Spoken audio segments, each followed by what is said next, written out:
यहाँ पर आपको दो ट्राइंगल को आपस में कॉन्ग्रेंट करना है, जबकि आपके पास यहाँ पे देख रहे हैं कि एक लाइन L है और दूसरा M है, ये दोनों आपस में पैरेलल हैं। तो ऐसा आपका क्वेश्चन में ऑलरेडी कहा जा रहा है।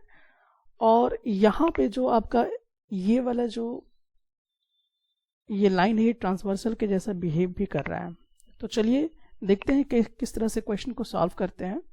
तो देखिए, हमें कॉन्ग्रेंट करना है तो 3 कंडीशन की आवश्यकता होगी, और जिसको कॉन्ग्रेंट करना होता है उसी ट्रायंगल को हम पकड़ लेते हैं, उसके अंदर चले जाते हैं। So in triangle ABC and triangle CDA, ठीक है, इस दोनों ट्रायंगल के अंदर हम लोग देखेंगे। तो आप अच्छे से पहले ऑब्जर्व कर लीजिए कि ये दोनों ट्रायंगल हैं कहाँ। अगर आपको जरूरत पड़ती है तो आप दोनों ट्रायंगल को क्या कर सकते हैं, इस तरह से निकाल के बाहर रख भी सकते हैं। एक तो इस तरह से हो गया जो आपका है ABC। मैं ये मान के चल रहा हूं कि कुछ ऐसे बच्चे हैं जो शायद नहीं कर पा रहे हैं या उसको देख नहीं पा रहे, क्योंकि ज्योमेट्री टफ किस लिए होता है, ज्योमेट्री टफ इसलिए होता है क्योंकि बहुत सारे बच्चे देख नहीं पाते हैं कि कहाँ पर क्या बातें हो रही हैं। तो इसीलिए बच्चों को काफ़ी दिक्कत होती है। बाकी जो बच्चे अगर शार्प हैं थोड़ा सा और वो समझ जा रहे हैं कि कहाँ पे विजुअलाइज करना है, तो उनके लिए कोई दिक्कत की बात नहीं है। सो अब चलिए हम लोग इसमें आते हैं। तो यहाँ पे सबसे पहले आपको देखना होगा कि जो L है और जो M है ये आपस में क्या है, पैरेलल लाइन्स है। अब पैरेलल लाइन्स दिया हुआ है तो हम यहाँ पे लिख लेंगे पहले L जो है ये पैरेलल है M के, क्योंकि ये हमें ऑलरेडी गिवन किया हुआ है, यानी कि क्वेश्चन में ही ये लिंक हमें दिया हुआ है। अब अगर कोई चीज पैरेलल है तो क्या क्या लगा सकते हैं हम, ऑल्टरनेट इंटीरियर एंगल्स। तो देखिए यहाँ पर ये वाला एंगल इस एंगल के इक्वल होगा, क्योंकि ये वाला जो है और ये वाला जो है आपस में पैरेलल है और ये AC ट्रांसवर्सल के जैसा बिहेव कर रहा है। तो इस हिसाब से हम देखेंगे कि यहाँ पर जब पैरेलल होता है तो ऑल्टरनेट इंटीरियर एंगल्स आपस में इक्वल हो जाया करते हैं।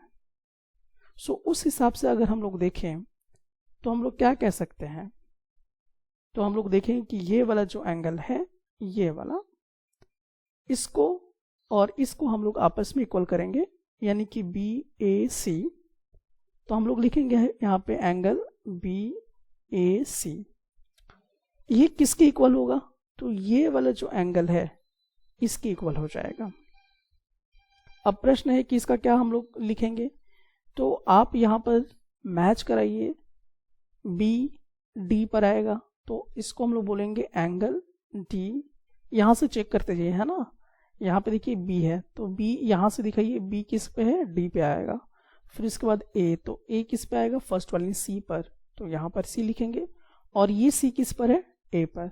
तो इस तरह से एक करेक्ट पोजीशन पे आप पहुंच जाएंगे, ठीक है। तो ये दोनों जो आपस में एंगल हैं ये इक्वल हो जा रहा है, तो इसका रीजन आपको बताना होगा आखिरकार ये क्यों हो रहा है। तो ये ऑल्टरनेट इंटीरियर एंगल्स के कारण ऐसा हो रहा है।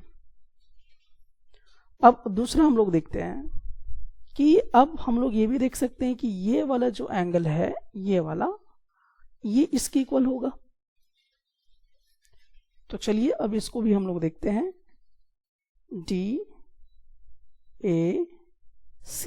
Is equal to angle. अब देखिए D किस पे आएगा, B पे, तो यहाँ पे लिखिएगा B, फिर A किस पर आएगा, C पर, और C जो है ये A पर। यानी कि अब देख लीजिए आपका एंगल बन गया। एक तो यहाँ से अब देखिए DAC ये वाला एंगल इक्वल हो जाएगा BCA के, ठीक है। तो ये कैसे इक्वल हुआ, अब आपके मन में ये भी प्रश्न आएगा। तो ये दरअसल हुआ ऑल्टरनेट इंटीरियर एंगल्स के कारण ही हुआ, क्योंकि पैरेलल लाइंस अगर दिए हुए हैं तो ऑल्टरनेट इंटीरियर एंगल्स बन रहे हैं यहाँ पर, तो इसके कारण से हुआ। तो दो कंडीशन तो हम लोगों को मिल चुका है, लेकिन अगर आप ध्यान दें कि ABC ट्रायंगल बनने में ये साइड आ रहा है, ये वाला साइड का जिक्र हो रहा है, और ट्रायंगल CDA बनने में भी यही साइड आ रहा है, यानी कि हम कह सकते हैं कि जो AC है A और C, तो इस तरह से C और A हो जाएगा। तो करेक्ट पोजीशन के लिए आप यहाँ पे ज़रूर देखा करें। तो ये हो जाएगा CA। तो ये जो होगा AC जो है CD के बराबर हो गया। अब आपके मन में प्रश्न आएगा कि ऐसा क्यों हुआ? तो रीज़न बताइए, कॉमन साइड है। यानी कि दोनों ट्रायंगल को अगर आप देखेंगे तो आपको ये साइड दिखाई देगा। जो बच्चे नहीं देख पा रहे हैं तो मैं थोड़ा सा क्या कर रहा हूँ, एक पिक्चर को तोड़ के पहले मैं यहाँ पे बना के दिखाता हूँ। तो एक इस तरह से